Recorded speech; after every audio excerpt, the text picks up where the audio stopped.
네, 할렐루야. 그 뒤에 자리도 없는데 낑겨 앉지 말고 편한 데 와서 앉아. 앞으로 와서. 그래.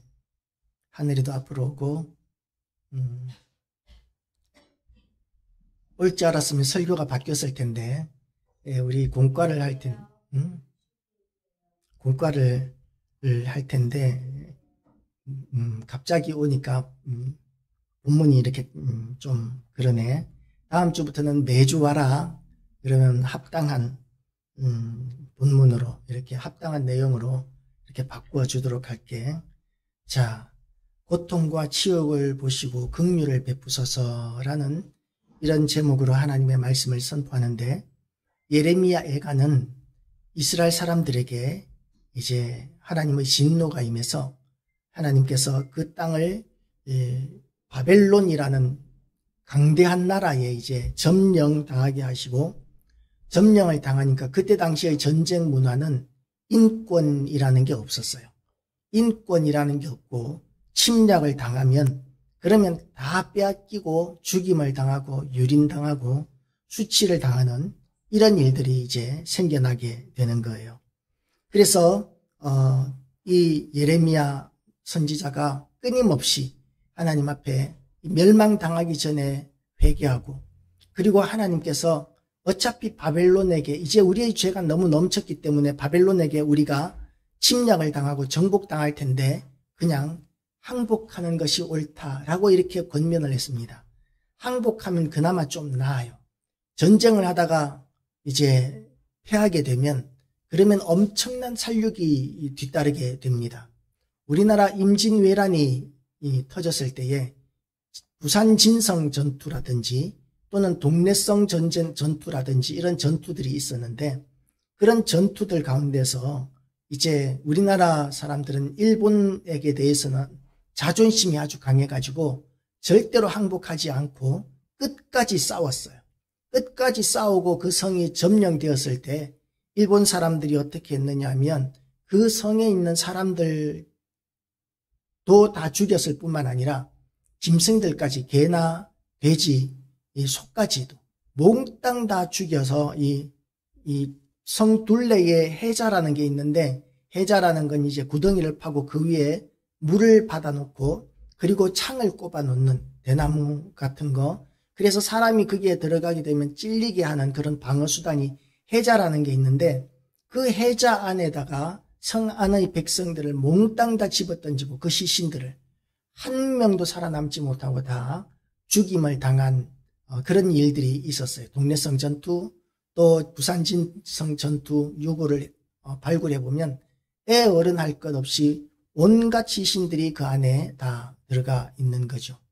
그리고 이제 6.25 때도 마찬가지였어요. 북한군들이 쳐들어오면서 이제 국군이 어느 정도 막고 저지선을 이렇게 하고 인민군들에게 피해가 좀 생긴 그런 지역에 들어가게 되면 제일 먼저 하는 게 뭐냐 하면 군인 가족, 경찰 가족, 공무원 가족, 이런 사람들 몽땅 다 발굴해 가지고 비참하게 다 죽여버렸습니다.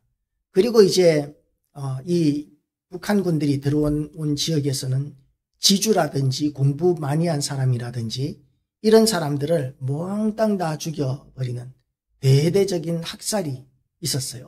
얼마나 많은 사람들이 죽임을 당했는지 모릅니다. 그래서 전쟁은 하면 이겨야 돼요.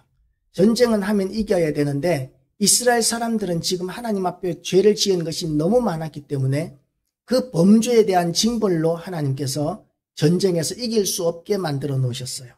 여호와여, 우리가 당한 것을 기억하시고 우리가 받은 치욕을 살펴보옵소서라고 이렇게 기도하고 있는 그 이유가 뭐냐 하면, 지금 하나님께서 우리의 죄악으로 말미암아 바벨론에게 짓밟히게 하셔서 우리가 바벨론에게 얼마나 비참한 일들을 당하고 있는지 하나님께서 좀 살펴보시고 이제는 좀 그만해 주시기 바랍니다 라는 그런 기도예요. 살펴보옵소서라는 이 말의 의미는 그냥 보기만 해달라는 것이 아니라 건져달라는 의미가 있는 거예요. 우리의 기업이 외인들에게, 우리의 집들도 이방인들에게로 돌아갔나이다. 전쟁에서 빼앗기면 전쟁에서 패하게 되면 다 다 빼앗기게 되어 있어요. 집도 뺏기고 내가 가지고 있는 좋은 것이라고 하면 다 뺏기는 거예요. 옷도 뺏기고 하여튼 누군가가 이렇게 탐낼 만한 것들은 다 빼앗기는데, 그 시대에는 그야말로 옷도 비쌌어요. 옷도. 왜냐하면 지금처럼 방직 기술이 발달하지 않았기 때문에 재산 목록 1호가 집이라고 그러면 재산 목록 2호가 옷이에요. 옷을 여러 번씩 이렇게 가지고 있는 사람은 정말 큰 부자들이고, 일반적인 사람들은 옷 한 벌, 겉옷과 속옷. 겉옷은 이제 잠잘 때 밤에 덮고 자는 이불의 역할까지 하는 그런 용도였기 때문에 이 옷은 정말 귀한 재산이었고, 전쟁에서 패하게 되면 그 옷까지도 다 빼앗겨서 벌거벗겨진 채로 포로로 끌려가게 되는 그런 수치를 당했던 것이죠.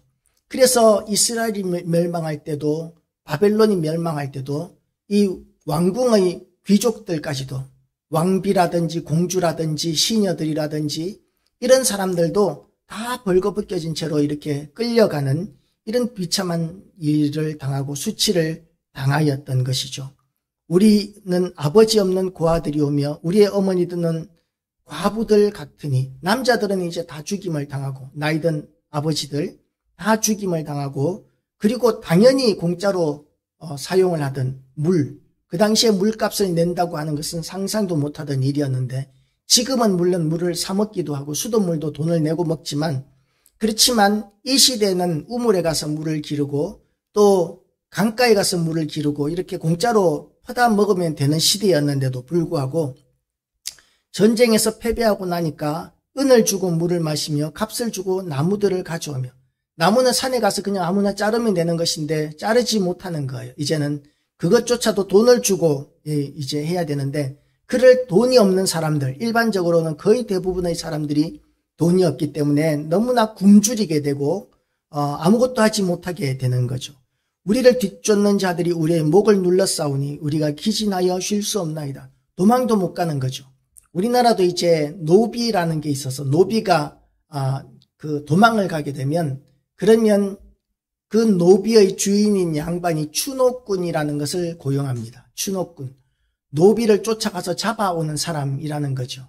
그 노비를 이제, 노비가 도망가면 지금 생각하면 아니 어느 산속이라도 숨어 있으면 못 잡을 거 아니냐, 그렇게 생각할 수 있지만, 그 시대에는 산속에 호랑이도 있었어요. 우리나라에 사는 호랑이는 그야말로 시베리아 호랑이라고, 몸무게가 수컷 제일 큰 것, 수컷 좀 큰 것 같은 경우에는 350kg까지 자라요.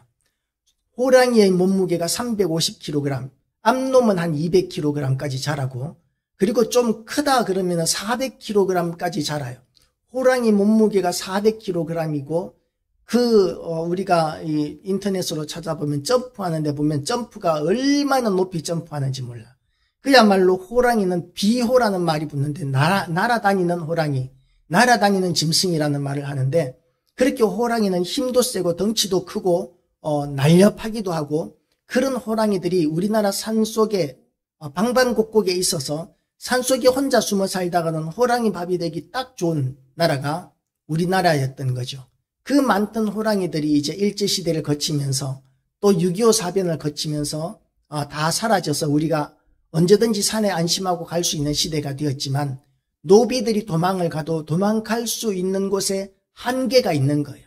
산속으로는 호랑이 때문에 숨지 못하고, 이 다른 이웃 고을로 가게 되면 이 노비라는 것이 들통나면 서로 잡아주는 이런 문화가 있었던 거죠. 그리고 추노꾼이 또 잡아가는, 우리나라도 이렇게 섬으로 이렇게 팔려간 사람들 이야기를 들어보면, 이 섬에서 소금 농사를 하고 이러는 일에 이제 노예들이 이렇게 우리나라 지금도 있다고 그래요. 그래서 이 사람이 그 월급도 못 받고 평생 동안 이렇게 노예 생활을 하다가 도망을 가면 온 동네 사람들이 다 잡아준다 그러더라고요. 신안이라든지 이런 섬마을 같은 곳에서는 이 사람은 저 집 종이야, 저 집 노예야, 머슴이야 이러면서 잡아주는 거예요. 경찰한테 신고하면 경찰도 잡아준다고 그러더라고요. 그리고 그쪽 지역에서 이런 부당한 일에 대해서 재판을 하니까 관행이다 그러더라고요. 우리나라가 참 아직까지도 일정한 지역에 있어서는 미개한 나라인 것 같아요. 그런데 지금 이 존귀한 사람들, 정말 귀한 사람들이 지금 이런 일을 당하고 있는 거예요. 아주 높은 종을 부리던 사람들이 종에게 부림을 당하고 수치를 당하고 모욕을 당하고, 그래서 8절 말씀을 보면 종들이 우리를 지배하며 그들의 손에서 건져낼 자가 없나이다. 그 전에 하나님을 믿고 하나님의 말씀대로 살던 사람들이 겁날 것이 없고 두려울 것이 없고 부족할 것이 없었는데, 그런데 이 사람들이 바벨론 문화는 선진 문명이야. 가나안 문화는 선진 문화야. 그 사람들은 좋은 옷을 입고 채색 옷을 입고 디자인도 예쁘고, 그리고 철기 문화를 첨단 과학, 지금으로 치면 첨단 과학을 누리고 있고, 이러니까 그 사람들이 살아가는 방식이 다 좋아 보이니까 그 사람들이 섬기는 신도 섬기게 되고, 그렇게 하면서 이스라엘이 타락하고 변질되면서 하나님을 안 섬기게 되기도 하고, 하나님을 섬기면서도 다른 우상들을, 신들을 함께 섬기는 이런 일들이 생겨나면서 하나님께서는 참고 또 참으시다가 결국은 북왕국 이스라엘은 BC 722년, 그리고 남왕국 유다는 BC 587년에 이제 멸망하게 만드셨어요. 북왕국 이스라엘이 먼저 망하고 나니까 남유다는 북왕국 이스라엘과 이제 우리나라 남한과 북한처럼 싸우던 상황이었는데, 만약에 예를 들면 북한이 이제 중국에게 먹혔어. 그러면 우리는 그 땅을 수복해야 되는데, 그죠? 중국이 차지하면 안 되잖아요. 그 땅을 다시 되찾아야 되는데, 오히려 중국한테 감사하고 고마워하면서 중국한테 이제 식량을 얻어먹는 이런 방법을 선택한 거예요. 그래서 이 남유다가 북왕국을 무너뜨린 아수르라는 그런 나라에게 이제 우리 도와주세요. 우리를 지켜주세요. 이러면서 아수르를 의지하고, 또 남쪽에 에집트를 의지하고, 에집트도 그때 당시에 굉장한 강대국이었거든요. 그런 강대국이었기 때문에 의지했었어요. 그런데 그런 강대국들이 막상 바벨론의 침략을 당하니까 아무도 와서 도와주지 않는 거예요. 국제 정세가 이제 지금은 전 세계가 어떤 나라든지 간에 자기 나라를 자기 힘으로 지킬 수 있는 나라는 없다고 그래요. 그래서 나라를 지키기 위해서 연합이라는 거, 동맹이라는 거, 이런 것을 맺는데, 그런 것을 맺어놔도 하나님께서 그 나라들이 우리나라를 도우러 오게 하지 않으시면 안 되는 거예요. 그래서 결정적인 것은 누구에게 있느냐 하면 하나님께 있는데, 그런데 이스라엘 사람들, 유다 사람들은 하나님을 의지하고 하나님의 말씀대로 사는 것을 포기하고, 이 사람들은 바벨론을, 아수르를 의지하고 또 에집트를 의지하고, 그러면서 이 나라들이 바벨론으로부터 유다를 지켜줄 것이라고 기대하고, 그 나라들에게서 이제 식량을 수입해서 먹고 뇌물을 갖다 바치고 이렇게 했던 것이죠.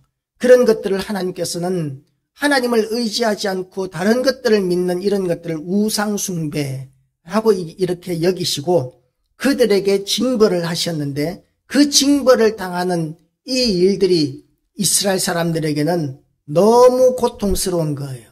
종들이 우리를 지배하며 그들의 손에서 건져낼 자가 없나이다. 광야에는 칼이 있으므로 죽기를 무릅써야 양식을 얻사오니. 그러니까 먹고 살아야 되는데, 먹고 사는 이 일조차도 그냥 자연스럽게 열심히 일해서 먹고 살 수 있는 것이 아니라 목숨을 걸어야 겨우 풀칠할 수 있는 이런 나라가 된 거죠. 목숨을 걸어야 이제 겨우 입에 풀칠할 수 있는 시대. 밥 한 끼 먹기 위해서 목숨을 걸어야 되면 얼마나 힘들겠어요. 처음에는 굶고 말지, 목숨까지 걸면서 한 끼를 이렇게 생각할 수 있겠지만 그것도 하루 이틀이지. 계속해서 굶을 수 없으니까 이제는 차라리 굶어 죽느니 차라리 칼에 맞아 죽는 한이 있어도 식량을 구하러 나가는 이런 일들이 이제 생기는 거예요. 대적들이 시온에서 부녀들을 유다 각 성읍에서 처녀들을 욕보였나이다. 전쟁에서 패하게 되면 여자들이 제일 불쌍해요. 여자들이 이렇게 막 나쁜 놈들한테 짓밟히는 거예요. 그런데도 불구하고 아무도 지켜주지 못하고 보호해주지 못합니다. 지도자들은 그들의 손에 매달리고 장로들의 얼굴도 존경을 받지 못하나이다. 이제 나라를 다스리던 사람들, 힘 있는 사람들, 나라를 지켜줘야 하는 그 사람들도 결국은 이 나라를 제대로 지키지 못하고 백성들은 고통 가운데서 헤어나오지 못하는, 오히려 이 사람들이 먼저 살육을 당하고 그리고 보잘것없이 그들도 이제 얼굴도 존경을 받지 못하고 죽임을 당하고 있는 상황이라는 것이죠. 그리고 청년들은 여러분 나이만한 때를 이야기하는 거예요. 성경에서 이야기하는 청년들은 맷돌을 지며 아이들이 나무를 지다가 엎드려 지우며, 나무를 지다가 왜 엎드려 지느냐 하면 먹은 것이 없으니까 나무를 짊어지고 갈 힘이 없는 거예요. 그 먹어가면서 그 힘을 쓰려면 잘 먹으면서 힘을 써야 되는데 먹을 것이 없으니까 굶으면서 무거운 것들을 짊어지고 일을 하니까 자기가 짊어졌던 나무에 깔려 죽게 되는 이런 비참한 상황들이 지금 유다라는 나라에게 지금 생기고 있는 거예요. 노인들은 다시 성문에 앉지 못하며 청년들은 다시 노래하지 못하나이다. 여러분, 예빈이도 학교 가기 전에 아침에 이제 막 씻고 머리 말리고 그러면서 얼마나 열심히 노래 부르는지 몰라. 나는 이제 그 사무실에 앉아 있으면 이제 예빈이는 지방에서 막 노래 부르는 소리가 들려요. 그런데 그렇게 늘 노래를 부르고 늘 신난 이런 아이들도 노래를 그치는 거예요. 너무 고통스럽고 너무 힘드니까 이제 노래를 부를 생각도 나지 않고 아무런 응이 나지 않고 이제 노래를 바벨론 사람들이 억지로 시키면 하기 싫은 것을 억지로 해야 되는 수치스러운 일, 정말 고통스러운 일이 돼버린 거예요. 노래 부르는 것조차도. 이것이 하나님을 대적한 이들에게 대한 하나님의 진노, 하나님께서 이렇게 너희가 하나님의 말씀을 어기고 우상 숭배하고 범죄하면서 악하게 살면 이런 벌을 받게 될 거야 라고 예언해 놓으신, 그야말로 약 2000년 전부터, 지금 이런 일이 일어나기 2000년 전부터 그렇게 예언해 놓았던 일들이 지금 그대로 나타나고 있는 거죠. 그래서 이런 5장 1절 말씀에서 이 예레미야 선지자가 하나님 앞에 기도하고 있는 내용이 뭐냐 하면, 여호와여 우리가 당한 것을 기억하시고 우리가 받은 치욕을 살펴보옵소서 라고 이렇게 하나님 앞에 기도하면서 지금 유다가 당하고 있는 이런 너무나 말도 안 되는 비참한 상황들을 하나님 앞에 아뢰고 있는 것이죠. 우리가 어려운 일을 당할 때가 있습니다. 우리가 뭔가를 잘못했을 때 벌 받을 때가 있습니다. 그런데 그 벌이 빨리 끝나기를 원하는데 빨리 끝내는 방법이 어떤 방법이냐 하면 하나님 앞에 다 인정하고 아뢰고 용서를 비는 거예요. 우리가 누군가 잘못했을 때 사과를 합니다. 잘못했으면 잘못했습니다. 미안합니다. 라고 사과를 합니다. 그러면 사과를 받는 입장에서는 도대체 네가 뭘 잘못했다고 사과를 하니? 라고 이렇게 질문하고 싶어져요. 구체적으로 네가 잘못한 거나 알고 사과하느냐는 의미라는 거죠.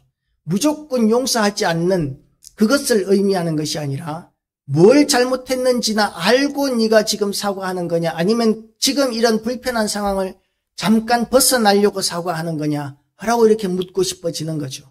하나님 앞에 회개할 때도 마찬가지입니다. 하나님 앞에 자기의 모든 잘못한 것들을 인정하고 하나님 앞에 회개하면 우리를 건져주시는 하나님이십니다. 죄를 범해서 재판에 들어가게 되었을 때 형벌을 덜 받게 되는 방법도 뭐냐 하면 죄를 반성하는 거예요. 반성하지 않으면 형량이 많이 나옵니다. 근데 반성하게 되면 그러면 이제 형량이 줄어들게 돼요. 그래서 반성하는 것, 잘못을 인정하는 것이 정말 중요한데, 그런데 지금 이 예레미야 선지자는 자기가 잘못한 게 없어요. 그런데도 이스라엘의 옛날부터 있었던 범죄들, 조상들의 죄부터 시작해서 자기가 짓지 않은 동족들의 죄들까지 다 이 예레미야 선지자는 자기가 잘못한 것처럼 고백하고 인정하면서 하나님 앞에 용서를 빌고 있는 거죠. 그렇게 용서를 빌 때 하나님께서는 그 기도를 어떻게 들어주셨느냐 하면 유다를 그렇게 잔인하게 짓밟았던 그 바벨론이 50년이 지나고 나니까 페르시아라는 나라에 의해서 짓밟히는데 얼마나 잔인하게 짓밟혔는지 바벨론 성이 정말 큰 성이에요. 정말 견고한 성이에요.